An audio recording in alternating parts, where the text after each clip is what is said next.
storage unit with a huge crate. What he found inside shocked him. Subscribe so you don't miss our new stories, and tell us in the comments where you're watching from. Marcus Ellis awakened before dawn, as he did every morning, not because he wanted to, but because his body insisted on reminding him that rest was a luxury he no longer fully possessed.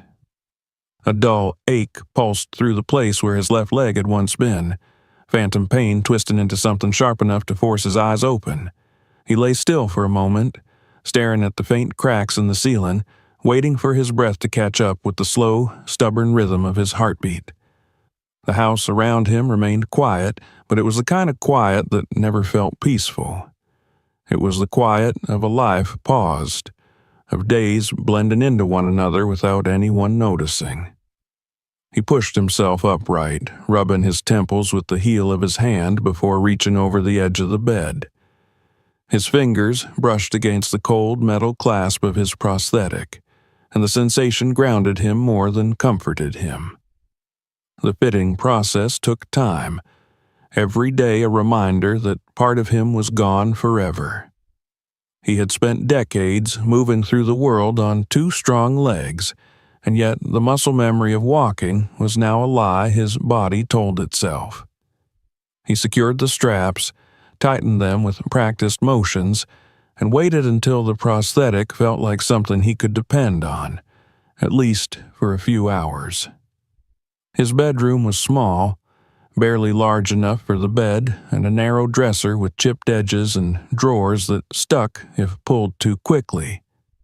The walls were covered with a faded paint that once might have been a warm beige, but now hovered somewhere closer to gray. A single picture frame hung above the dresser, containing a photograph of younger men in uniform, faces sunburned, dusty, and wide-eyed with adrenaline. Marcus stood slightly apart from the group in the picture, one hand raised in a confident salute, the other gripping his helmet. The camera had captured him in a moment when he still believed the world made sense. He glanced at the photo only briefly before turning away, unwilling to let nostalgia take hold so early in the day. The hallway outside his bedroom creaked under his weight as he moved toward the kitchen. Every board in this old house protested at even the smallest shift, and Marcus had long stopped trying to fix the noises. They were part of the place, like him, worn and stubborn in their refusal to give up. The kitchen greeted him with the stale scent of leftover coffee grounds and the metallic tang of the faucet he always meant to replace. He filled a small dented kettle and set it on the stove, letting the flame flicker to life. The dim heat was enough to chase the chill from the air, and he leaned against the counter, letting the warmth creep slowly into his hands. His morning routine rarely varied. Coffee, a slice of plain toast, a pillbox opened with slow fingers so he could swallow 3 tablets that tasted like chalk and bitterness. All of it done with the mechanical efficiency of someone who could not afford to lose time, even if time was the only thing he had in abundance. When the kettle whistled, he poured the water over a scoop of cheap coffee grounds in a chipped mug that had survived more years than any other dish in the house. The aroma was thin but familiar. It reminded him that he was still here. He limped into the living room, lowering himself onto the sagging couch that bore the imprint of his weight from countless mornings just like this one. A stack of envelopes sat on the coffee table. Bills, mostly. The electricity notice struck him first, bright red letters barking a warning about the upcoming due date. He stared at the paper for a long moment and sighed. His disability check would arrive soon, but most of it was already spoken for. What little remained would vanish as quickly as it came. Money had become something he handled cautiously, counting out each dollar with the same care he once used to clean his rifle. He reached for the television remote, then stopped mid-motion. The room was already full of noise, even if none of it came from speakers. The ticking of the kitchen clock, the rustle of the wind against the aging siding, the faint hum of his prosthetics' alignment sockets, the voices inside his mind, quieter now but still present, carrying fragments of radio reports, shouted commands, explosions that never quite faded from memory. He exhaled slowly and let his hand fall away from the remote. The silence, as heavy as it could be, was easier to bear than waking old ghosts. His gaze drifted to the medals sitting in a small wooden box on the bookshelf. They were reminders of service that others occasionally praised but rarely understood. The world liked to call veterans heroes, but some evenings when Marcus sat alone with a cup of cheap coffee and a body full of scars, he wondered if survival was really something worth celebrating. His left pant leg, neatly pinned in place below the knee, was a mute answer to that question. He didn't feel like a hero. He felt like someone who had come home, only to lose everything pieces at a time. He lifted himself from the couch and hobbled toward the front door, pausing to slip into a worn jacket that smelled faintly of dust and motor oil.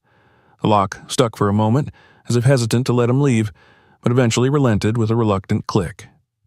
The morning air outside greeted him like a cold slap, crisp and unforgiving. The street was quiet, lined with modest single-story homes just like his. Some were well-kept, others swallowed by neglect. His fell somewhere in the middle, a tired structure that still held on to dignity even as time tried to strip it away. He made his way down the step that wobbled slightly under his weight. That step had been a concern for months now. He knew it needed repair, but each time he thought about spending money on wood or tools, something more urgent took priority. With winter closing in, he worried what might happen if the wood finally gave out. The thought sent a tremor of unease through his chest. Everything in his life had an expiration date, and he feared that this house, this fragile symbol of independence, was inching closer to its own. He walked slowly toward the bus stop. He didn't have a clear destination in mind, only the urge to move, even if movement was painful. Staying in the house, trapped with nothing but his thoughts, felt worse. The bus arrived with a screech of brakes, and Marcus climbed aboard, gripping the handrail tightly as he maneuvered his prosthetic across the first step. The driver gave him a polite nod, one of those gestures that people offered to veterans out of obligation more than genuine care. Marcus nodded back and shuffled toward an empty seat. The bus carried him across town, past grocery stores and gas stations, past parks where children would later gather and laugh in a way that people his age rarely remembered. He watched the scenery slide by like a movie in which he had no starring role. Most of the passengers didn't even glance his way.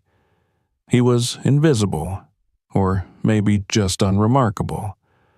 A man who had lived too long to be noticed and not long enough to be someone's memory. After a while, he realized the bus was heading toward the storage district, a place where people's forgotten possessions waited in metal containers behind chain-link fences. He remembered seeing a flyer taped to the window of the corner store days earlier, announcing a storage unit auction. The date printed on it matched today.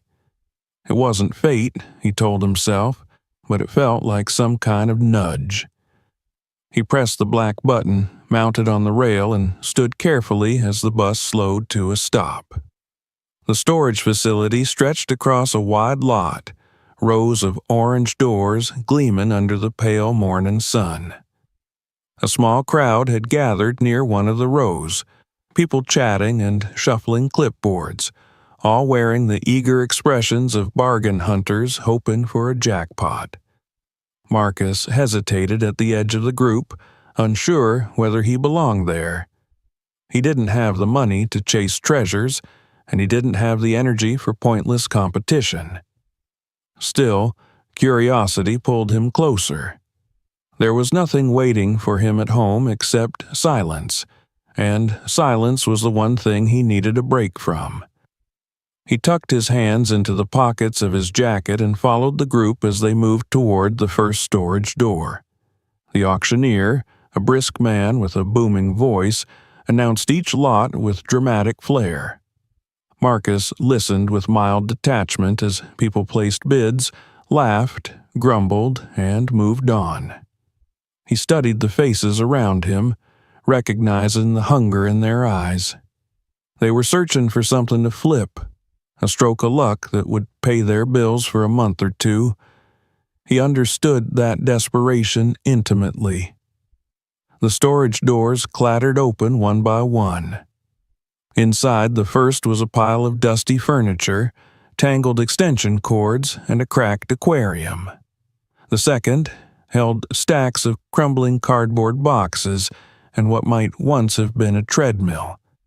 The crowd reacted with murmurs of either disappointment or opportunity, depending on their perspectives. Marcus kept his distance, feeling like an observer rather than a participant. With each new unit, he expected to lose interest and return home. But something kept him there, a vague sense that this outing had meaning beyond mere distraction. He followed the group deeper into the maze of rows toward the section where sunlight struggled to reach. It wasn't noise that pulled him forward, but the absence of it. The crowd seemed quieter here, as though uncertainty had crept in alongside the shadows. That was when he saw the door to Storage Unit 47. It had a faded number painted on the front and a thick layer of dust that suggested no one had touched it for years. The auctioneer paused and lifted the door with a grunt, and the metal groaned in protest as it rolled upward. A stale gust of air escaped the dark interior, revealing almost nothing inside except a single shape looming near the back. Marcus blinked, focusing on the object. It was a massive wooden crate, larger than any packing box he'd seen in his years in the service. The corners were reinforced with metal brackets, and the wood itself seemed aged but strong, like something designed to withstand time and travel. The crate sat stubbornly in the shadows, dominating the space with a silent, imposing presence. The crowd hesitated. A few people laughed quietly, unimpressed. Someone muttered that the box was probably empty or filled with junk too heavy to bother with. Marcus felt something else entirely. A stirring in his chest, a pull he couldn't explain. The crate reminded him of supply shipments he'd seen on the front, crates that carried equipment essential to survival. The kind of container someone put effort into, not because it held trash, but because it guarded value. The auctioneer called for the opening bid. No hands rose. Marcus didn't think. The decision formed in his body before it reached his mind. His hand lifted slowly, as though drawn upward by invisible strings. A few heads turned toward him with mild surprise. Another bidder half-heartedly entered the fray, but his interest was shallow and easily extinguished. Moments later, the auctioneer's gavel slammed down, and the lot belonged to Marcus. He inhaled sharply, a flicker of anxiety writhing beneath his ribs. He had just spent money he could barely afford to lose on a mysterious crate he didn't understand. But the deed was done, and as he stepped away from the cluster of buyers, he couldn't deny the small spark of energy that had ignited within him. It wasn't joy, exactly. It was something quieter and more urgent. For the first time in a long while, he had made a choice fueled by instinct rather than necessity.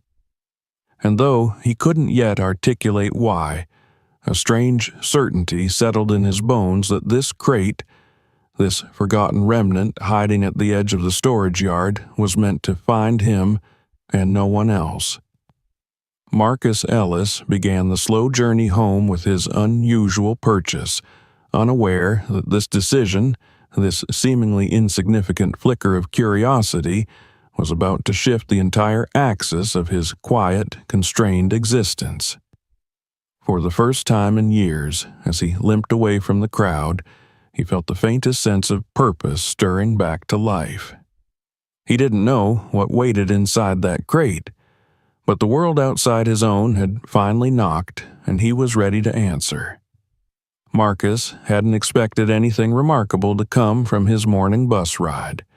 He had boarded with no agenda, no plan, and certainly no idea that he would walk away having purchased a massive, mysterious crate.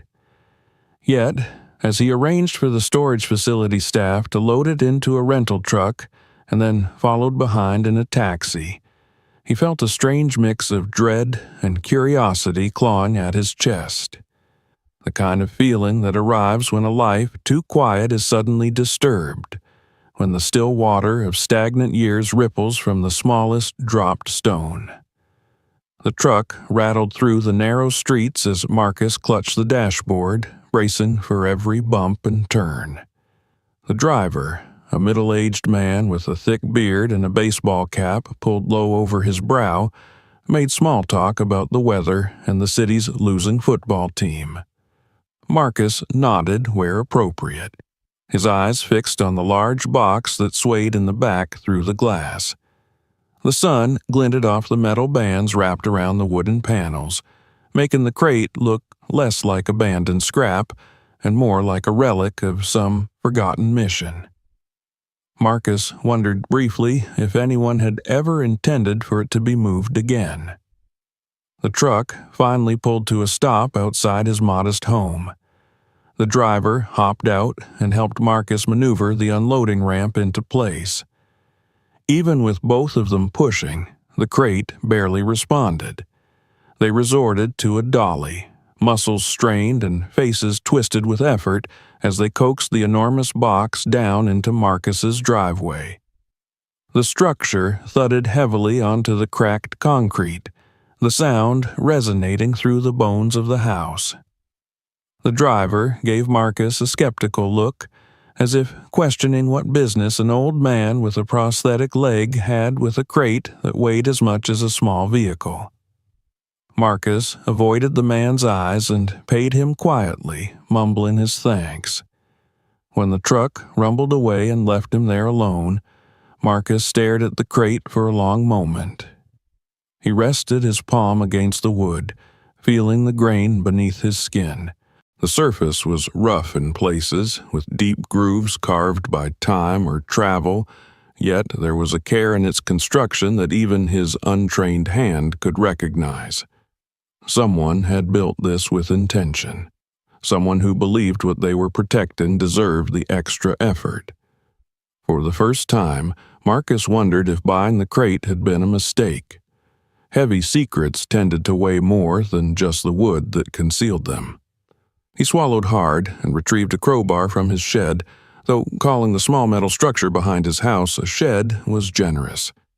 It was little more than rusted sheet metal nailed together around a few old tools that Marcus kept out of stubbornness more than hope. He tested the crowbar's strength, then returned to the crate, planting the tool's flat end into the narrow crack where the lid met the walls. His arms tensed and the prosthetic leg shifted awkwardly under his weight as he pried upward, wood resisting with every inch. A small groan of strain escaped him, followed by a louder creak from the crate. The sound was like a sigh escaping a chest long sealed shut. The lid finally gave way with a reluctant snap. Marcus stumbled back, catching himself just before he fell. A puff of old dust rose into the air, particles swirling through sunlight like tiny ghosts. He coughed into his sleeve and leaned forward once more, heart pounding with the intensity of a man opening not just a box, but perhaps a different life. What greeted him inside was not treasure, nor anything that looked particularly valuable at first glance. Wooden parts, carefully wrapped in thick canvas, lay stacked in neat bundles. He lifted one, his fingers brushing over soft fabric that smelled faintly of cedar, varnish, and something older. The shape within felt like a panel, rectangular and smooth beneath his touch. He laid the bundle gently on the ground and unwrapped it. A carved wooden door panel emerged from the fabric like a piece of artwork hiding in plain sight. The details stunned him. Vines elegantly intertwined across the surface, leaves so delicately etched that their veins appeared almost real. Marcus ran a calloused finger over the design, his breath catching at the craftsmanship. Whoever had created this piece didn't just know wood, they revered it. He continued pulling out more items, curved chair legs, not yet sanded but marked with precise pencil lines that charted their intended futures. Small drawers meant to slide into something grander. Templates cut from thin plywood with labels handwritten along the edges. A life's work packed with meticulous care, yet unfinished, as though the creator had been interrupted mid-project and never returned. Marcus felt something stir within him, a sense of kinship he hadn't expected. Woodworking wasn't his craft, but craftsmanship itself was a language he understood. Soldiers weren't trained to build, but they learned to respect what stood strong. He picked up a set of chisels wrapped in oiled cloth and held one in his palm. The balance was perfect, handle worn smooth by familiar use. Someone had used this tool thousands of times, shaping and smoothing, making splinters into something beautiful. He found himself imagining the man who had packed this crate. Perhaps someone like him, who had put his heart into a trade the world no longer valued. Someone who had grown older and watched life shrink around him. Maybe this crate was a past he couldn't carry but couldn't bear to abandon. The thought unsettled Marcus in ways he couldn't quite define. He wiped his brow and sat back on the edge of the step leading up to his house. His prosthetic throbbed, and he allowed himself a moment to breathe. Across the yard, leaves rustled under the touch of a light breeze. The world continued, unbothered by the mysteries now sitting in his driveway. He returned to the crate, determined to finish what he'd started. Slowly, carefully, he unwrapped each piece, placing them into neat rows on an old blanket. Soon, the scattered puzzle of wood and metal spread before him like the remnants of a forgotten workshop. He began to see a pattern, a set of projects interrupted mid-progress, each representing hours of patience and skill. He wondered if the creator had hoped to someday return to finish them. Underneath the carved panels, he discovered a narrow wooden box with a sliding lid. Inside were receipts from lumber yards, handwritten notes from clients, invoices folded and yellowed by time. Addresses from neighborhoods Marcus recognized, places where houses sold for far more than he could imagine paying. This man, whoever he was, had once made a good living crafting custom pieces. Not cheap furniture, but pieces meant to be admired and passed down. Marcus recognized some of the neighborhood names printed on the papers. He had driven through Brentwood once and remembered the manicured lawns and tall white columns like something out of a movie. Lakeview, too, with its lakeside mansions that reflected gold in the sunlight. This craftsman had not worked for just anyone. He had crafted for people who prized beauty and durability. A quiet, almost sorrowful admiration swelled within Marcus. Someone had spent years pouring effort into this art, only for it to end locked away in a box, forgotten behind a flickering security light. Marcus knew too well how easily the world forgot people who had once played important roles. He felt it every time a stranger walked past him without seeing the veteran pin on his jacket or the slight limp that told more of his story than he ever could. As he dug deeper, his curiosity intensifying, he noticed something curious. The crate, despite the large number of items he had removed, barely seemed lighter. More troubling still, the interior depth did not match the exterior height. He frowned, measuring again with a tape he kept in his pocket. His calculations confirmed a discrepancy. The crate had a secret. He knelt and tapped the bottom boards lightly with his knuckles. The echo was muted, as though something dense pressed up against the wood from below. The sound was wrong for a hollow box resting directly on concrete. Marcus felt a surge of alertness sweep through him, a sensation he had not felt since the battlefield. There was more here than met the eye. His pulse quickened. He leaned in, searching every seam and nail head inside the crate. In the right corner, he spotted a fastener set slightly deeper than the others, its head smaller and unfamiliar. He checked the opposite corner and found an identical one. Two more hid at the back corners, forming a precise rectangle. It was clever, expertly disguised. Marcus's breath caught. This was no ordinary packing method. This was a hidden compartment. He hesitated, his hand hovering over the wood. His mind replayed the auctioneer's casual remark about the weight and how the staff had once tried to move the crate but failed. 800 pounds. Far too heavy for wooden tools alone. Whatever still lay inside had mass and meaning. The air felt different now, thicker, as though the crate itself guarded its final secret with intent. Marcus glanced toward the street, cautious. He imagined eyes watching him from the shadows, interest stirring where silence once reigned. But the road was empty, the world still oblivious to the discovery at his feet. He realized he needed to rest before attempting the compartment. His body reminded him in no uncertain terms that he was no longer the soldier who could carry his squad's gear without complaint. He stood slowly, wiping his hands on his pants, and began gathering the items he had laid out. The chisels went into the shed.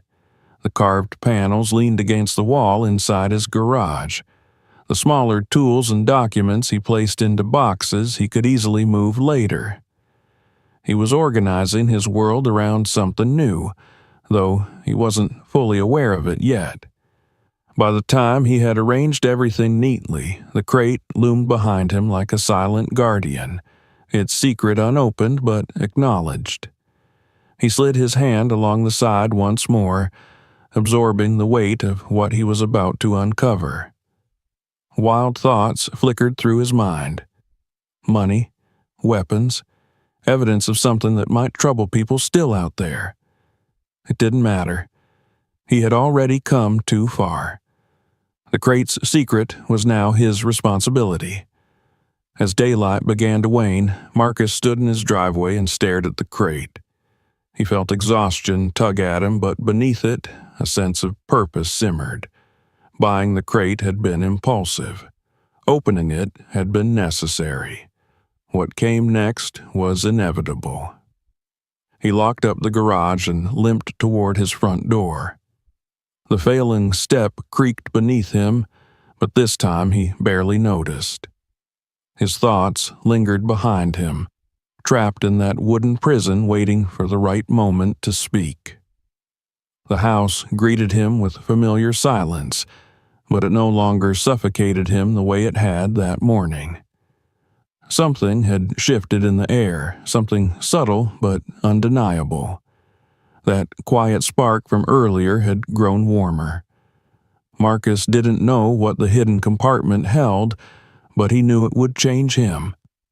He set his coat on the chair, eased himself down onto the couch, and stared at his hands. They trembled slightly from the strain of the day's labor, but that tremor felt like life. Real, demanding life. He had spent years waking up to emptiness. Now, for the first time since he returned home from war, his tomorrow felt different. The future wasn't a blank page anymore. It held possibility. It held questions worth answering. Marcus leaned his head back and closed his eyes.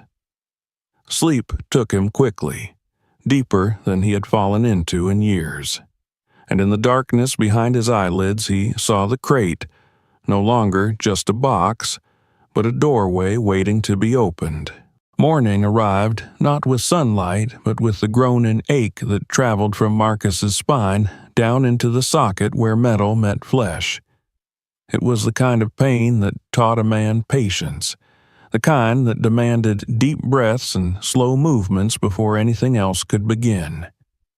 He lay staring at the ceiling again, wondering how a single day could change the weight of silence in his home.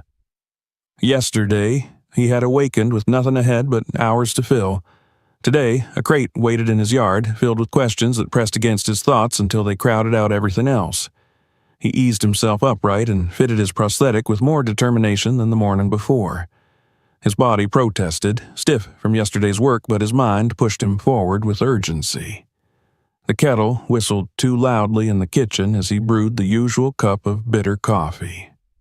He didn't bother with toast. His appetite was tangled up in anticipation and unease, and breakfast could wait until his curiosity was satisfied. Outside, the air was crisp enough to nip at his fingertips. A light film of dew clung to the lid of the crate, making the wood gleam faintly where the first hints of sun brushed it. Marcus paused at the edge of the driveway, taking in the sight of the hidden compartment he had discovered but not yet conquered. His pulse quickened. The crate had become something more than a wooden box. It felt like a challenge, a sealed door between him and a story that had begun long before he arrived. He fetched a flashlight and kneeled beside the crate, ignoring how the cold concrete seeped through his pants and tightened his muscles. He traced the faint seams again, confirming the rectangle where the secret floor waited to be revealed. The corners where the disguised fasteners sat looked even less like nails in the daylight. They resembled dowels, circular and smooth, a craftsman's clever disguise to keep prying hands away from what mattered most. Marcus worked slowly, positioning the crowbar's flat edge beneath the seam, careful not to splinter the wood. The metal creaked under his weight, his jaw clenched as he pressed down. At first, nothing happened, as if the crate were refusing him outright. Then, a tremor ran through the board, a small shift like the first crack in a sealed tomb. He paused, catching his breath, listening for any sound from the neighborhood. The rumble of a car, a barking dog, footsteps. Nothing but the soft hum of wind passing leaves. He pushed again. A groan rose from the crate's bones, low and wary, as though it resented being forced to surrender its last secret. Finally, the board lifted just enough for Marcus to wedge his fingers underneath. He winced when the strain hit his back, but he didn't let go. Inch by inch, he pulled the panel free until it came loose with a sharp sigh of old wood releasing tension stored for decades. The hidden compartment exposed beneath was not deep, no more than 8 inches from the false floor to the crate's true base. But within that shallow space lay rows of neatly arranged canvas bundles. Each was tied tightly with coarse twine, the knots uniform and expertly tied. There were 6 of them, aligned with such precision that they looked more like tools placed in a surgeon's tray than objects of storage. Marcus set the panel aside and lifted the closest bundle into his lap. The canvas felt rigid, almost waxed, as though treated to preserve whatever lay within. It was surprisingly heavy, too heavy for mere scraps or spare parts. His palms tingled as he worked the knot loose. The twine fell away, and he unfolded the cloth. Inside, another layer wrapped the object, this one softer, like flannel worn smooth by time. He peeled it back, revealing a gleam of dark metal that caught the rising sunlight. It was a rectangular lockbox, about the size of a shoebox, but far denser. Its surface bore faint scratches, the kind left by deliberate handling rather than neglect. A small brass plate near the latch held a number engraved by hand, the lines so neat they appeared etched by a machine. Marcus's chest tightened beneath a sudden wave of caution. He had expected tools or personal items hidden below, but this was something humans hid when they feared others might take it. He glanced at the other bundles. All appeared to be identical in size and shape, except one slightly larger than the rest. Whatever secrets this craftsman had sealed away, they were consistent, plentiful, and heavy. He placed the lockbox aside carefully and reached for the next bundle, unable to resist the impulse to confirm his suspicion. The second, too, held a metal box, as did the third, and the fourth. He stopped before the fifth, his breath uneven. 6 metal boxes hidden beneath a workshop's worth of unfinished dreams. For a long moment, he simply sat there, elbows on his knees, staring into the crate's belly. The idea that he might be intruding on something dangerous lingered like a shadow. Men didn't hide lockboxes in secret compartments for trivial reasons. He had known soldiers who stored evidence of things they'd done in war, things they wanted kept out of the world's sight. He'd known civilians who hid valuables from thieves or money from banks they no longer trusted. And he'd known desperate souls whose secrets were buried because revealing them would destroy everything. Marcus set the second lockbox beside the first and wiped his palms on his jeans. He needed a tool to open them properly, something finer than a crowbar, something that wouldn't damage what might be a rare or delicate locking mechanism. But even without opening them, he could feel that these boxes were at the heart of the crate's mystery. He considered returning inside to rest his back and gather his thoughts, but a nagging instinct urged him to keep going. He leaned down again to check the floor of the hidden compartment. The bottom boards were lined with tar paper, thick and durable. It reinforced his belief. This space wasn't slapped together. It was engineered with intention, with future discovery in mind, but only by the right person. He eased the fifth bundle into the light. This one was thicker, bulkier. His fingers fumbled slightly at the knot, and it finally gave way. Instead of a metal box, a dark leather satchel emerged, cracked at the edges but well cared for at some point in its life. The leather creaked as he opened it, and a familiar smell rose from within. Paper, dust, a faint trace of tobacco. He withdrew a stack of papers bundled tightly with string, receipts again, but older now, pawn slips, bank deposit notes, handwritten lists. Some pages carried the faded insignia of institutions that no longer existed. He recognized historic bank logos, the kind he'd seen only in newspapers or museums. Several documents bore dates from decades earlier, years long before Marcus had even been born. He traced his thumb along a ledger page filled with careful handwriting that tracked transactions of what appeared to be considerable amounts of money. The sums were not the kind a craftsman usually stumbled into by accident. Whoever had hidden this was not merely a woodworker. They were someone who had lived through financial disasters and learned not to trust the world with their wealth. The sun climbed higher, warming Marcus's shoulders, but he hardly noticed. His mind spun with implications. The impressive craftsmanship, the expensive tools, the unfinished furniture pieces, had they been a front? Or was the owner a man burdened by a dual life, both creator and survivor, forced to hide what he valued most because he feared losing everything? The questions piled up like sawdust, impossible to brush aside. Marcus settled back and took a deep breath, trying to pace himself. He had spent years waking up with nothing to look forward to beyond a battle with his own body's limitations. Now he sat inches above a mystery that stretched back generations. His heart, long accustomed to beating against disappointment, struggled to keep steady beneath the rush of possibility.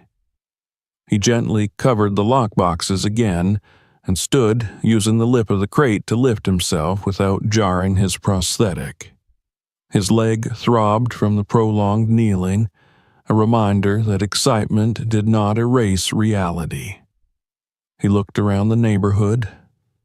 The street was calm, but he could not shake the feeling that someone might appear, claiming they had a right to what he'd found. He gathered the boxes and documents and carried them carefully into the garage, setting them atop his workbench. There they sat, silent yet heavy with expectation, while Marcus closed the crate and locked the garage door behind him.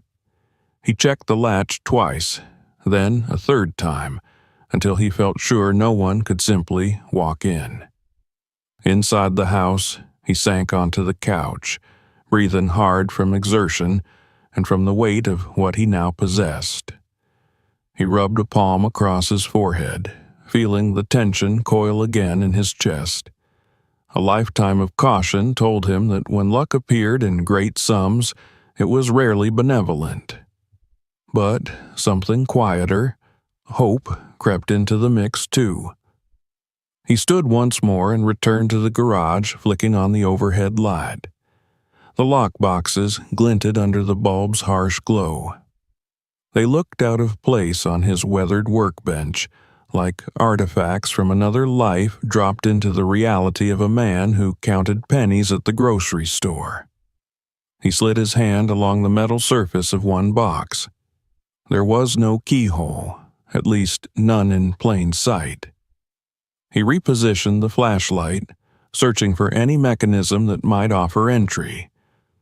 Underneath, he discovered a recessed groove that suggested a lock requiring a specialized tool. A puzzle box built not for speed but for security. Marcus swallowed the knot rising in his throat. The idea of forcing the boxes open with brute strength crossed his mind, but it felt wrong. This crate had been crafted by a person whose hands told stories through wood and metal. Breaking into these lockboxes without care would be a violation of that intent. He stared at the objects, wrestling with uncertainty. He knew he could not leave them unopened forever. Answers lived inside those boxes. Answers that would explain why a craftsman's entire livelihood had been hidden away in a forgotten storage unit. Answers that might alter the course of his own life. But answers could also be dangerous. He stepped back, letting the light fade from the surface of the boxes. His stomach grumbled, reminding him he hadn't eaten. Trembling slightly from adrenaline and fatigue, he returned inside to make himself a sandwich. He sat at the table, chewing without tasting, his attention drifting again and again to the garage beyond. He thought of the night after he had bought the crate, when he had fallen deeper asleep than any night since his last deployment. That sleep had felt like a crack in the armor he had built around himself. The nightmares had been kept at bay by the strange feeling that the crate was protecting him somehow, giving him purpose. Purpose. The word rang through him like a bell. For years he had moved through his days waiting for something he couldn't name. Now he had found something. Not just physical objects, but a mystery that demanded courage and patience to unravel. A challenge that reminded him he was still capable of fighting. Not wars overseas, but battles against the emptiness that had threatened to swallow him whole. He cleaned up the plate and returned to the garage. With slow care, he retrieved each lockbox and documents, placing them neatly inside an old cabinet he rarely used. He closed the cabinet door and locked it. His fingers lingered on the key, and he slipped it into his pocket as though guarding something precious. He turned off the garage light and stood in the doorway for a long moment, letting the silence settle. Outside, distant traffic hummed, birds chirped faintly, and somewhere a dog barked. Life went on as if nothing had changed, but for Marcus, everything had. The crate still sat in his driveway, its secret now revealed but not yet understood. The sun outlined its shape in a way that made it look less like a burden and more like a guardian. Marcus knew he couldn't move forward without unlocking the boxes. He knew he needed help to do it the right way, but for now, he had taken the first steps. He limped back inside, feeling the weight of exhaustion draw him toward rest again. His body demanded recovery, but his mind raced ahead. Tomorrow, he told himself, he would figure out the lockboxes tomorrow. He would find someone he could trust, someone who could guide him through the maze of legalities and risks. As he lowered himself onto the couch, he realized his living room didn't feel as empty as before. The shadows looked less hostile, the silence less oppressive. He felt watched, not by threat, but by fate. He closed his eyes slowly, letting the promise of tomorrow soften the hard edges of his thoughts. He didn't know what he had stumbled into. He didn't know whose legacy he had inherited. But Marcus Ellis finally knew one thing for certain. His life was no longer waiting for something to happen. It already had. Marcus barely slept that night. He lay on his back in the dark, staring at the faint outline of the ceiling as hours drifted by, each marked by the slow, mechanical ticking of the clock in the hallway. His body begged for rest, but his mind kept circling the same questions, looping around the image of the lockboxes sitting in his garage, waiting. Every time he closed his eyes, he saw the careful alignment of the hidden compartment, the deliberate packing of the metal boxes, the quiet precision that whispered of intention rather than accident. Men did not hide their lives away for no reason. And what Marcus had uncovered was clearly not the remnants of an ordinary life. When dawn finally reached through the curtains and painted pale stripes across the floor, he rose stiffly and moved toward the kitchen. His movements were slower than usual, weighed down by the anticipation that had settled in him like a second heartbeat. Even the familiar hiss of the kettle and the aroma of cheap coffee did little to ground him. He drank only half the cup before setting it aside and limping toward the garage, drawn by the pull of something he could no longer ignore. The air inside the garage held the cool stillness of early morning. Dust motes drifted lazily through the narrow beam of light that slipped under the door. Marcus switched on the overhead lamp, illuminating the cabinet where he had locked the boxes the night before.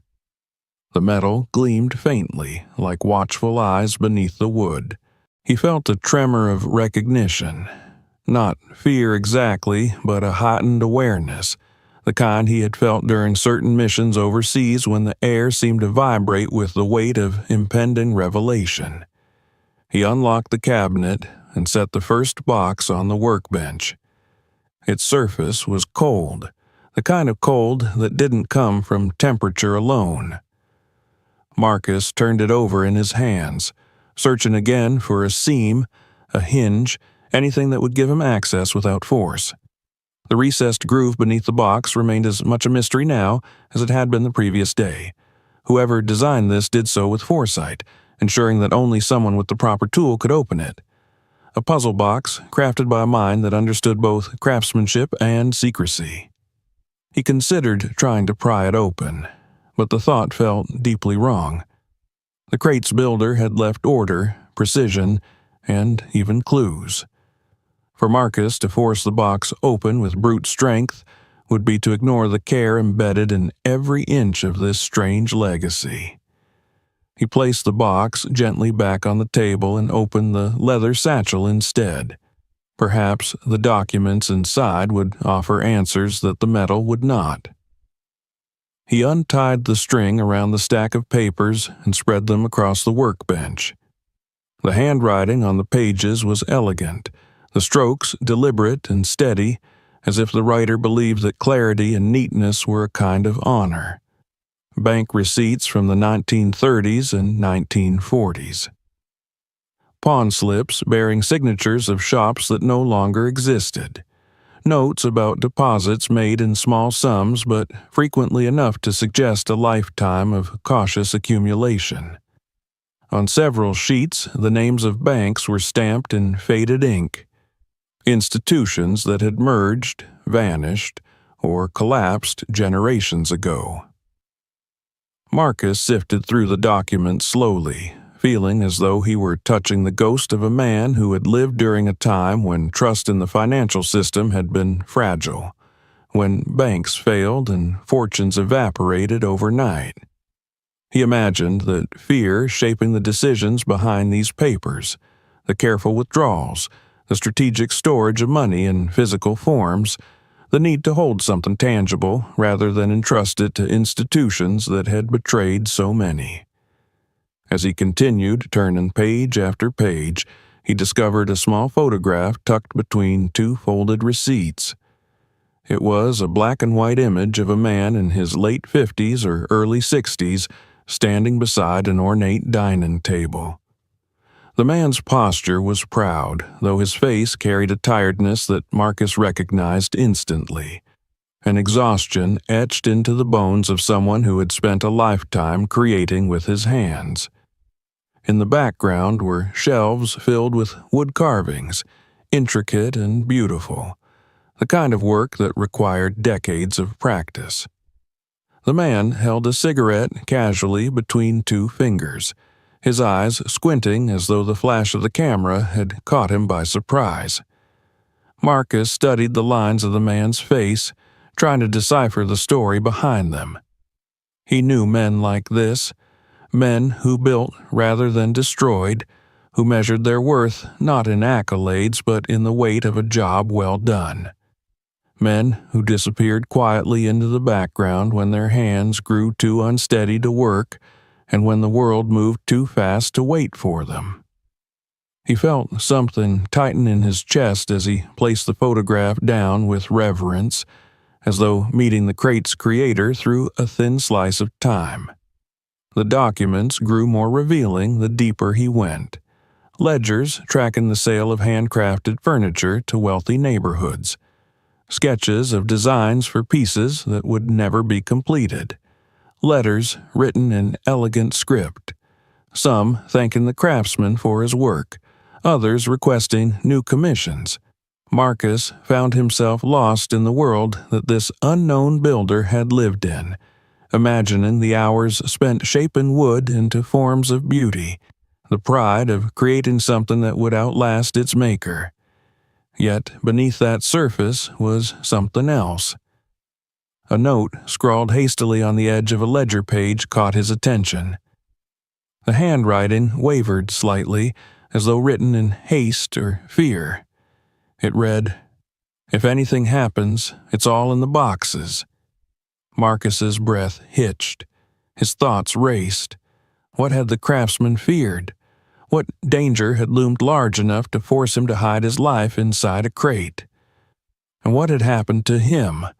Why had he never returned? He felt a shiver at the base of his spine.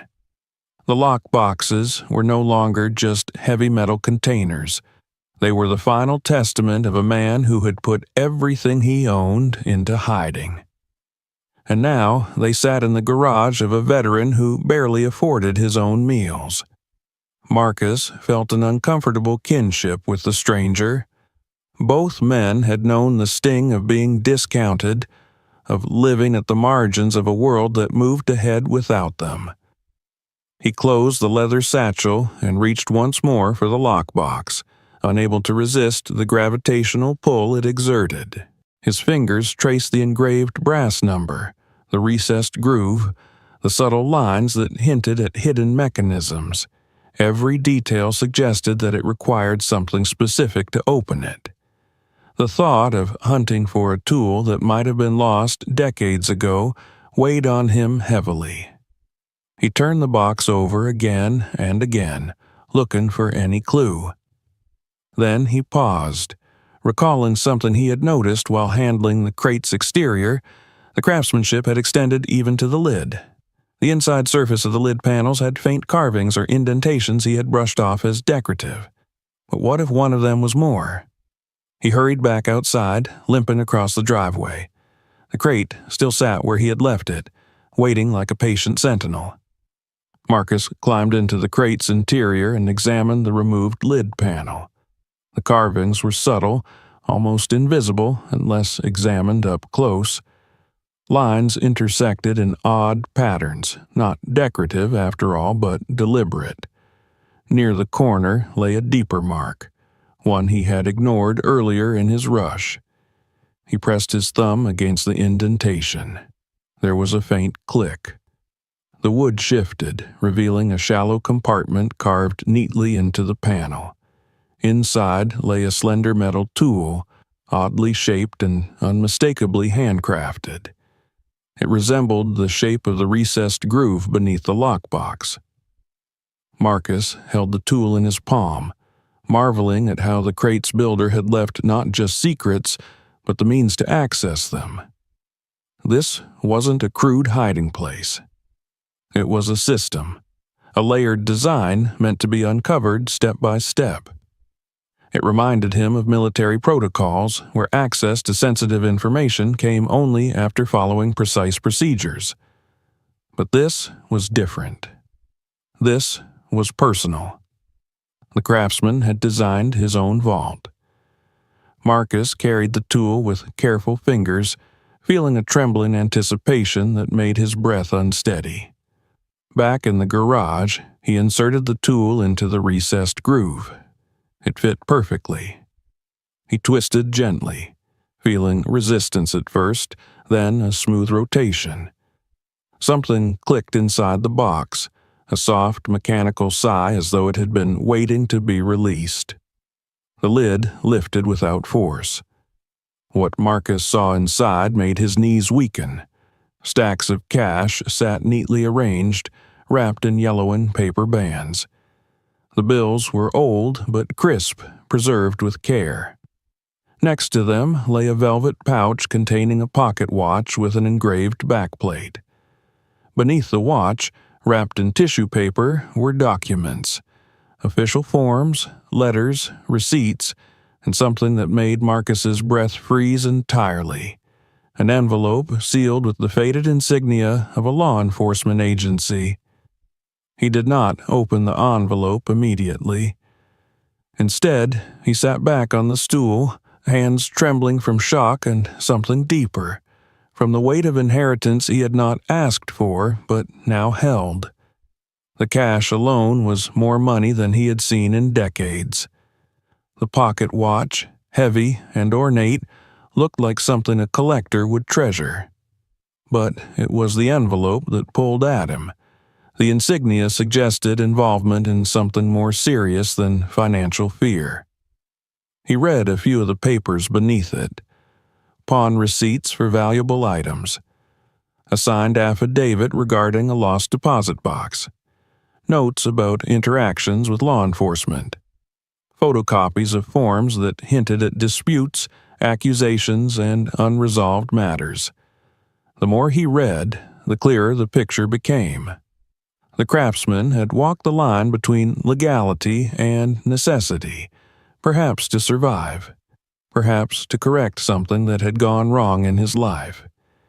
He was not a criminal in the dramatic sense, but a man pushed to extremes by circumstances Marcus could only guess at. Marcus felt heavy with the realization that he was holding someone's life carved into paper and metal. Someone who had lived with fear, with caution, with a desire to protect what little he had. Someone who had, in a strange twist of fate, left it all in a storage crate that a wounded veteran would eventually claim. He wrapped the items carefully and placed them aside. The emotional weight pressed down on his ribs. His breathing grew shallow. He needed clarity. He needed to understand what this meant for him. Was he obligated to report anything? Did these documents implicate anyone still living? Was the money legally his?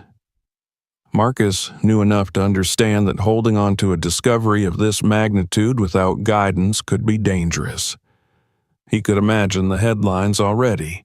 He had seen enough cases on the news of people who stumbled into trouble by accidentally acquiring someone else's secrets.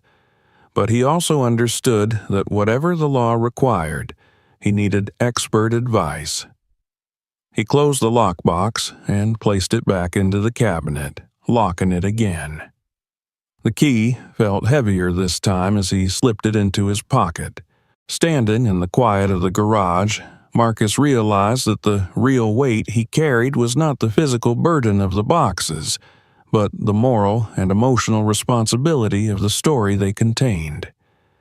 And yet, beneath that burden, a new feeling glimmered softly, one he had not felt in years. Possibility.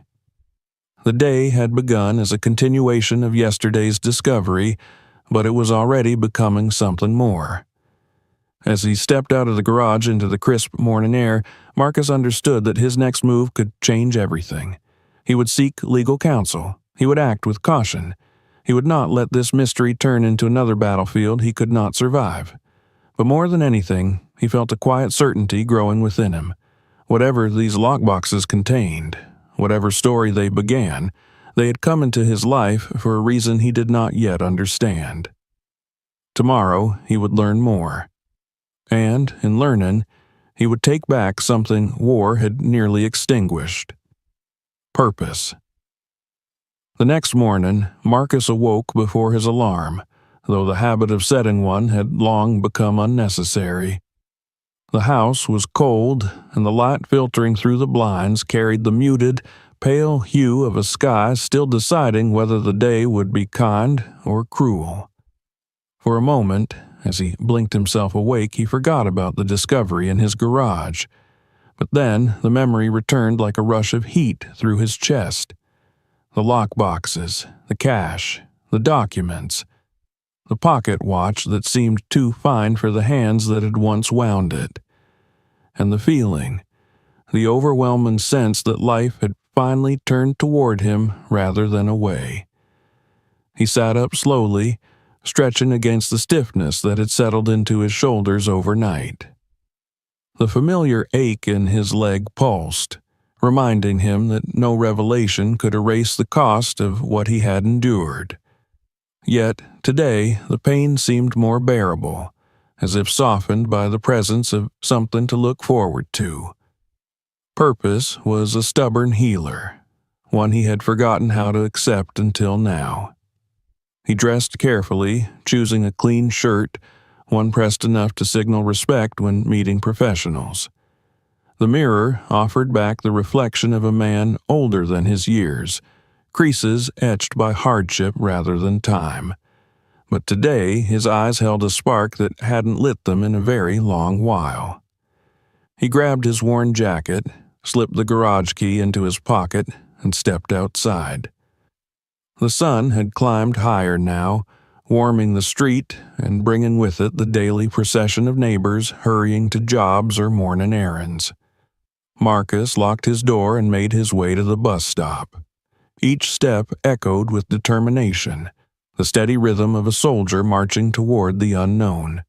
He felt no fear, only the quiet resolve of a man who had survived worse.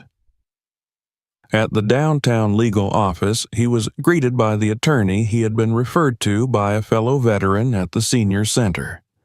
Her name was Miss Carter, a woman with calm eyes and hands that folded neatly on the desk before her as she listened to everything Marcus shared, though he chose his details carefully. He described the situation in broad strokes, omitting precise amounts and certain sensitive elements, until he could be certain of the law. Still, her expression grew steadily more focused as he spoke. When he finished, she leaned back, Considering him with a kind of professional empathy Marcus found reassuring. Under storage auction statutes, she explained, anything within the purchased unit becomes legally yours, assuming the auction was conducted properly and records show the delinquency period was fulfilled.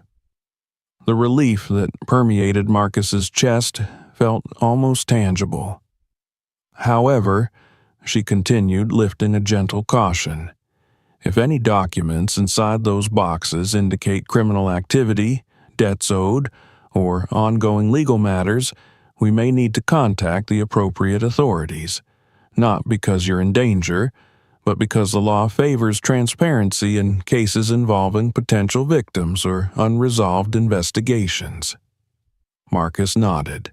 He understood. The military had taught him long ago that even hidden victories could come with consequences. Miss Carter offered to review the documents and appraise the value of certain items through professional channels. She gave him a list of reputable collectors and historians for the pocket watch and other antiques, then suggested he keep everything secured until their next meeting. Her guidance was clear, steady, and most importantly, hopeful. Marcus felt something inside him loosen, like the first breath after surfacing from deep water. When they concluded the appointment, she stood and shook his hand, impressed by his responsibility and honesty. As Marcus left the office, sunlight bathed the sidewalk in warmth, and for the first time in years he walked with the confidence of a man who still had roads ahead worth exploring. That afternoon, Marcus returned home and sat at his kitchen table, spreading the crafted panels and tools from the crate before him. The beauty of the wood captivated him again. He lifted a carved door panel, the vines etched into it feeling alive beneath his fingertips. The craftsmanship wasn't merely skill, it was soul. Art shaped through the slow patience of hands that believed in the worth of what they created. Marcus wondered what had become of that man. A craftsman so devoted would never willingly abandon his life's work unless forced to, by fate or misfortune. The thought settled like a stone in Marcus's chest. He felt an obligation to honor that man's legacy, to ensure the work did not die unseen and unappreciated. His gaze drifted beyond the tools, beyond the lockboxes, to the world outside his window. Down the street, a homeless veteran sat hunched against a bus shelter, his tattered coat failing to shield him from the chill. Marcus recognized him as a familiar face, someone who lingered near the senior center sometimes, someone who always refused help unless it came without pity. Marcus stared for a long moment, his chest tightening. He knew that feeling. The feeling of being passed by, overlooked. The feeling of waiting for someone, anyone, to acknowledge that you still mattered. He thought of the government paperwork he had filed after the war, the endless forms and interviews, the polite rejection letters informing him his disability benefits covered only what they deemed sufficient. He had learned early on that survival for veterans did not come from systems. It came from each other. Slowly, Marcus rose, walked to the cabinet, and removed one stack of bills from the lockbox. Not a fortune, but enough. He stepped outside, crossing the quiet street with a familiar limp. The man looked up warily, expecting judgment, maybe hostility. Marcus simply extended his hand, the folded bills offered without explanation. The veteran stared, stunned. Before he could protest, Marcus spoke quietly. "For better days," he said. Nothing more. The man's eyes glistened as he accepted the gift with trembling fingers, nodding once in silence. Marcus turned away, the warmth in his chest chasing away the chill of the morning. That small act unlocked something deeper inside him, a memory of camaraderie and shared survival, of leaning on strangers who became brothers in trenches far from home. The world had tried to make him forget that he once belonged somewhere, that he had once been needed. Now the crate had reminded him. Word spread quietly among the veteran community. Marcus never bragged, never sought recognition, but small improvements began to ripple through their lives. He helped one man repair his wheelchair with tools found in the crate. He paid for another's medication when bureaucracy had failed. He donated carved furniture pieces to the shelter after sanding and finishing them with his own hands, using the craftsman's tools, continuing the legacy as though it had always been meant for him. Each act of kindness stitched Marcus back into the fabric of life. His house, once suffocating in its silence, now welcomed laughter and conversation. Those he helped visited often, offering gratitude in the form of companionship. They shared meals, stories, and moments of connection Marcus had assumed were lost forever. With Miss Carter's guidance, Marcus began selling carefully selected antiques and collectibles. Never too fast, never without proper authorization. The money he received wasn't extravagant by wealthy standards, but to him it was freedom. He repaired his roof, replacing shingles that had curled long ago beneath unforgiving summer heat. He replaced the creaking furnace, waking one morning to warmth that softened the bite of winter's arrival. He even fixed the porch step that had threatened to buckle each time he came home with sore joints. The funds gave him security. The work gave him purpose. The friendships gave him life. But Marcus didn't stop at his street. He visited the veterans' shelter every week now, not as a stranger, but as a benefactor and friend. He paid for new beds, warm blankets, and fresh meals. He contributed to prosthetic fittings for men and women whose sacrifice mirrored his own. Word reached local officials, though Marcus always declined public recognition. He preferred to stand in the background, watching others regain their dignity. Late one evening, he stood at his window and watched the porch light flicker softly on the home he once feared he might lose. He rested a hand over his heart, feeling the steady pulse that had long fought to keep him standing. Gratitude washed over him, heavier than the burdens he once thought insurmountable. He turned his gaze toward the garage, where the remaining lockboxes waited still. There was more to discover, more to understand about the man who had built that crate. Marcus felt certain that he had only begun to unravel a story that connected them both across time and circumstance. Tomorrow, he thought, he would open another box. Tomorrow, he would uncover another piece of a life that had somehow become intertwined with his own. Tomorrow, he would take one more step toward becoming the man he had been before war tried to make him forget. As he turned away from the window, the house felt alive, filled not with echoes of loneliness, but with the soft hum of hope. Marcus Ellis breathed deeply, letting the air fill not just his lungs, but the hollow places inside him. He realized that the weight he carried now was not a burden. It was purpose. It was belonging. It was the honor of giving others the very thing he had been starving for, a second chance. And for the first time since he returned home broken and unsure, Marcus smiled at the promise of the days ahead. Time moved differently after the crate. The days no longer felt like a long, unchanging road laid out ahead of him, silent and empty. Instead, every morning, Marcus woke with a sense of direction, as though someone had quietly returned the map of his life to his hands after years of it being lost. He would rise before the first cracks of daylight, his joints protesting yet carried forward by a momentum stronger than pain. The veteran who once counted the hours between meals, between sleep and waking, now counted accomplishments, small and large, that reshaped the world around him. His home, once filled with echoes and shadows, had become a revolving door for company. Veterans came seeking advice. others seeking repairs to wheelchairs or prosthetic fittings, some simply eager to talk to someone who understood the battles that continued long after uniforms were folded away. Marcus kept the kettle ready and mugs clean. He listened more than he spoke, though when he shared, his words carried the weight of someone who had earned every syllable through experience. He did not advertise his contributions to the shelter or his quiet donations to those who needed help. There were no announcements, no grand acknowledgments. He moved through these acts the way a carpenter sands rough edges, purposefully, gently, smoothing lives one careful stroke at a time.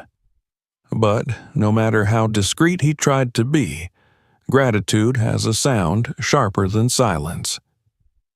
Soon, the shelter's walls bore new coats of paint purchased with funds Marcus provided. Broken beds were replaced with sturdy frames and thick mattresses that didn't threaten to collapse beneath tired bodies. Boxes of warm clothing appeared as if delivered by unseen hands. Wheelchairs rolled more smoothly with freshly oiled bearings and adjusted footrests. The veterans who once arrived with slumped shoulders now stood a bit taller, reminded that dignity was not something given but something returned. News, especially good news, travels like wildfire among those who have known too much bad. Visitors came to Marcus's house not with demands, but with casseroles, with awkward smiles, with company for a man who had spent so long alone he had forgotten what companionship felt like. Those new voices filled the long hours after sunset, replacing isolation with conversation, and laughter slowly crept into rooms where silence once ruled. Yet, for all the good happening around him, Marcus remained cautious. The lockboxes still held secrets he had only begun to unravel. Some nights, he sat in the garage with the boxes lined up before him like a panel of silent judges, their weight promising both danger and reward. He kept them locked unless he needed to show Miss Carter a new document for appraisal. He wasn't naive enough to believe that fortune arrived without consequences. The world had shown him again and again that everything had a price. One morning, as Marcus swept sawdust from his garage floor, he noticed a shadow pause outside the window. When he turned, all he caught was a car turning the corner. Dark glass, dark paint, too polished for the neighborhood. He told himself not to overthink, but caution stirred in his chest, patient and alert. Valuable secrets were never entirely alone, not for long. As the weeks passed, the improvements to the shelter and his own home continued steadily. He installed a proper railing along his porch steps, reinforcing the wood his own hands had once feared would give way. A delivery truck brought shingles to replace the roof, dark slate that would last longer than his lifetime. He supervised the work with a contractor he trusted, a younger man who listened attentively to Marcus's instructions, treating him not as a client but as a fellow craftsman, sharing the same respect for good work. The first snowflakes of winter drifted down the following month, settling across the yard in thin, delicate layers. Marcus stood in his driveway, the cold settling into the seam between his leg and prosthetic, watching as the world softened under white. A neighbor's child, bundled in puffy fabrics, waved at him from across the street. He waved back, a smile tugging at his mouth. It had been years since anyone outside the veteran community had regarded him with anything beyond distant politeness or forced sympathy. Now he felt seen, not for his wounds, but for his worth. Inside the house, the crate lid with its hidden compartment lay propped against the wall, the carved patterns catching the warm glow of the living room lamp. Marcus had come to see it as a symbol, the moment his life had shifted from surviving to living. He often traced the lines of the design absent-mindedly while sitting in his armchair, as though trying to read the message etched into every curve and groove. He held on to the pocket watch at times as well, feeling its smooth case and imagining the stories it had kept. He couldn't bring himself to sell it. Some treasures were meant to remain with their new owner, belonging not by law, but by fate. Eventually, appraisal results began to return. The watch alone was worth more money than Marcus had earned in several years combined. Collectors placed bids on surveying tools, and the rare books found beneath layers of canvas brought surprising attention from historians.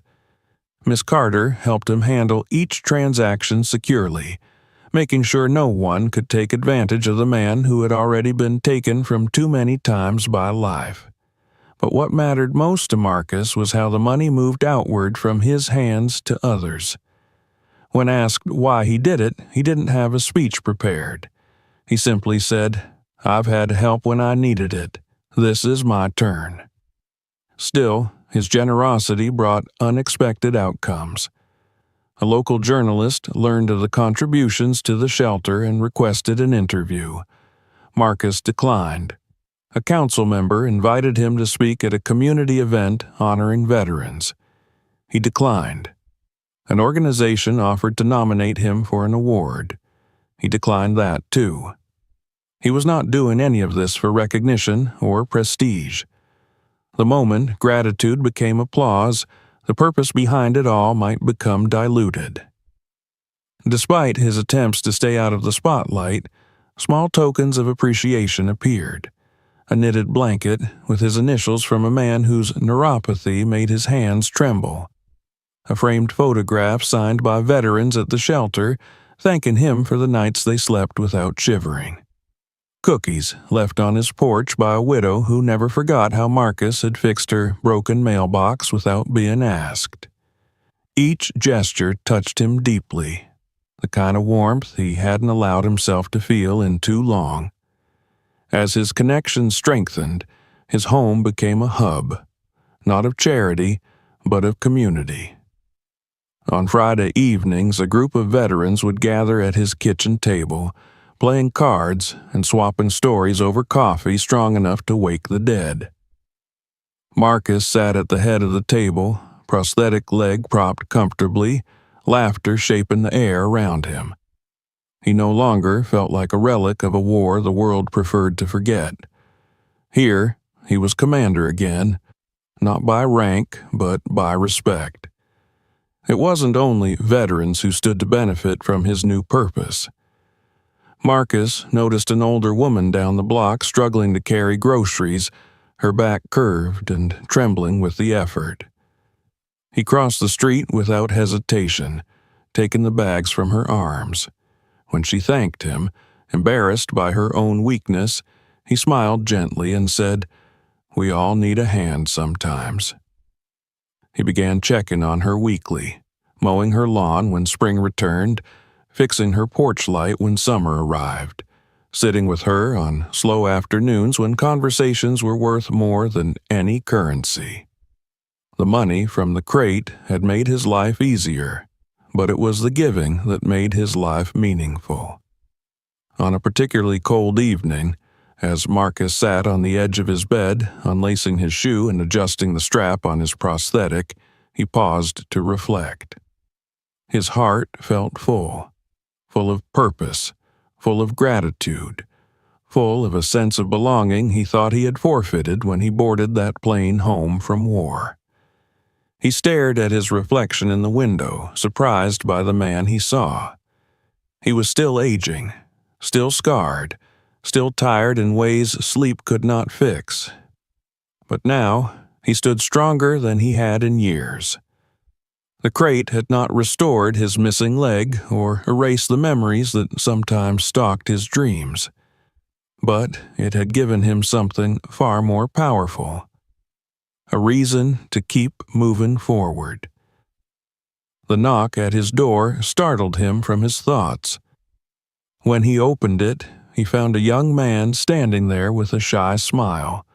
Someone Marcus recognized from the shelter. someone who had once shown up wearing a coat far too thin for winter's bite. "Just wanted to say thank you," the young man murmured, holding out a folded blanket. "You've done more than you know."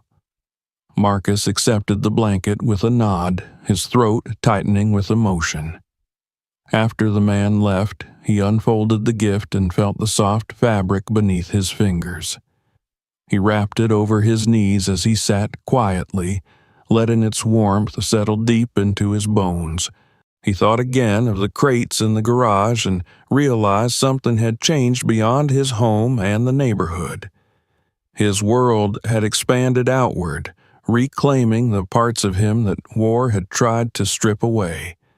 And though challenges remained, they were no longer his alone to carry. Outside, snowflakes continued their silent fall, blanketing the earth in new beginnings. Marcus closed his eyes and listened to the soft ticking from the pocket watch resting on the table beside him, a reminder that time, once a burden, was now a gift. Whatever secrets still waited in those boxes, whatever truths he had yet to uncover, Marcus knew he could face them, because he was no longer standing alone in his fight. He had found, in the most unexpected way, not only resources but a reason to rise every morning with purpose humming steady beneath his ribs. And that, more than anything, felt like victory. Winter loosened its grip on the town slowly, as though reluctant to surrender.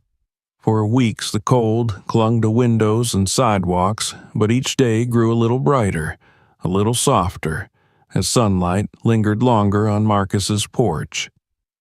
The snow melted into rivulets that whispered along the edges of driveways and fed sprouting blades of grass. Birds returned, testing their voices in cautious morning songs. It was the kind of seasonal shift that ordinary people took for granted, but Marcus felt it like a physical thaw inside him. Life, both around him and within him, was warming again. He had never imagined that his twilight years would unfold like this, surrounded not by solitude but by people who valued his company. Strengthened not by war, but by humanity rediscovered.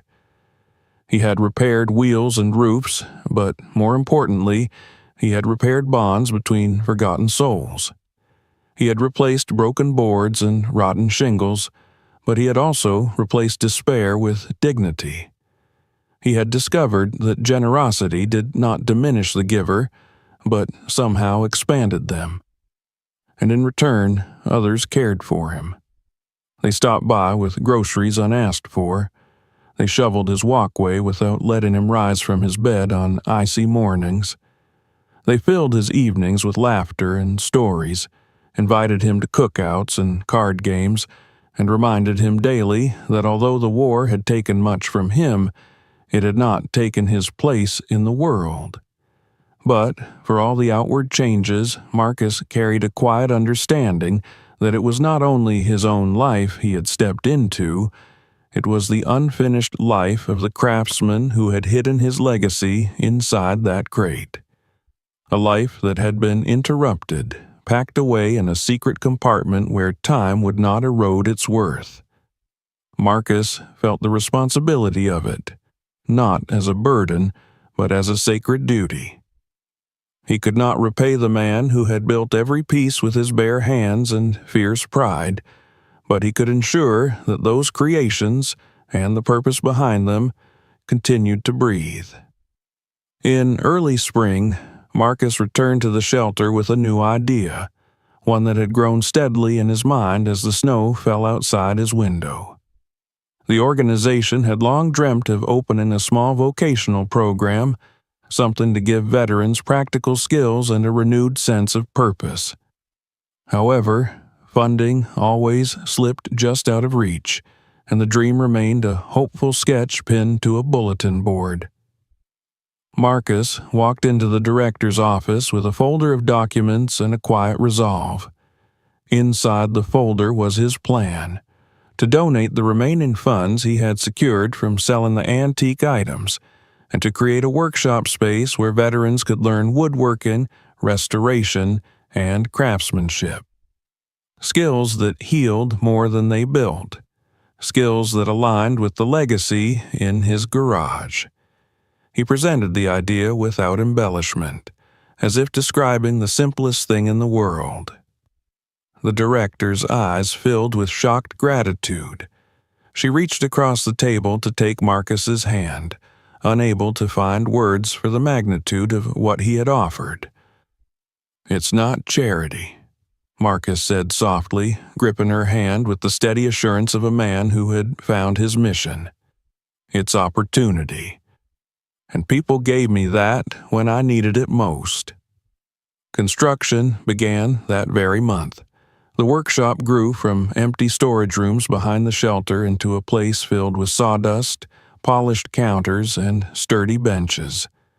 The carved door panels from the crate, cleaned, treated, and restored, hung proudly on the walls as inspiration. The chisels, planes, and tools of the unknown craftsman were displayed in cabinets not as relics, but as reminders of skill and passion.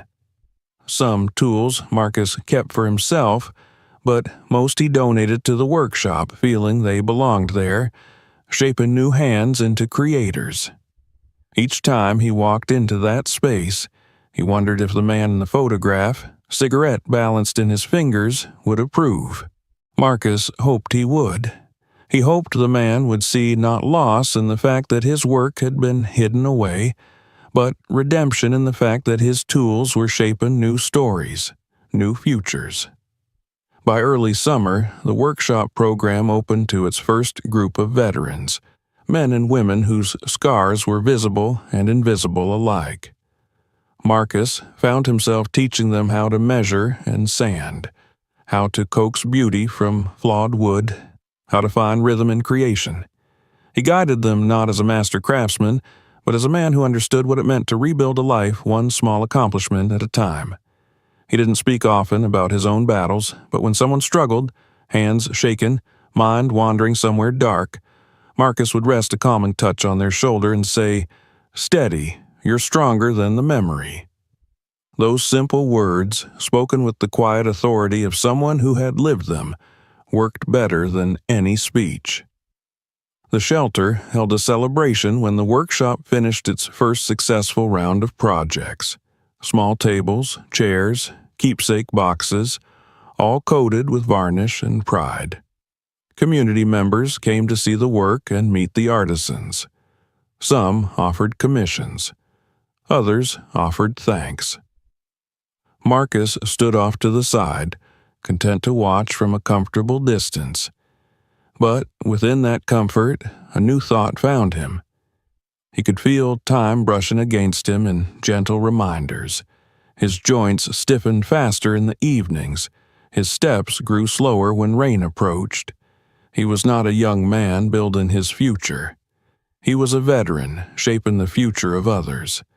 And a part of him cherished the knowledge that when his time eventually came to rest, something good would continue, because he had lived. A few months later, the shelter invited Marcus to attend a small ceremony, a commemoration of veterans past and present. Marcus had declined public recognition before, but this time felt different. It wasn't about him. It was about honoring those who had helped shape the world while the world sometimes forgot to thank them. He accepted the invitation with a nod, though he didn't fully grasp how meaningful the evening would become. The ceremony took place at dusk.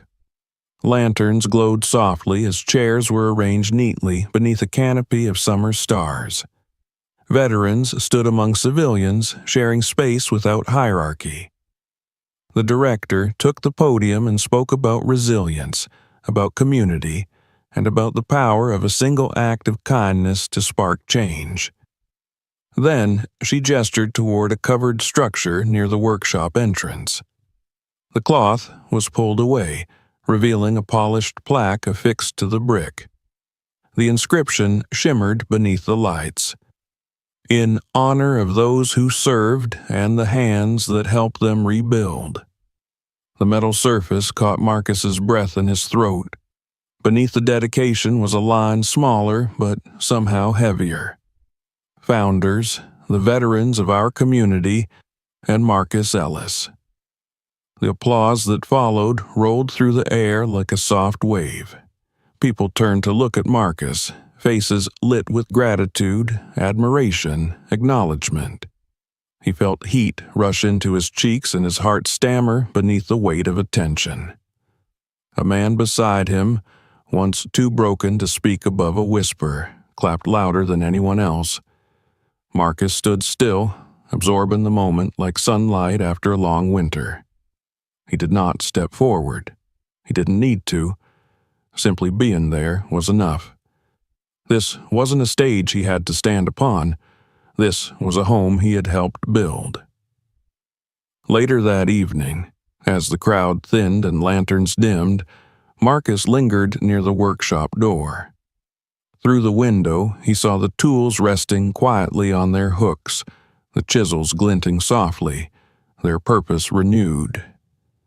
The pocket watch in his jacket vibrated faintly as he shifted his weight.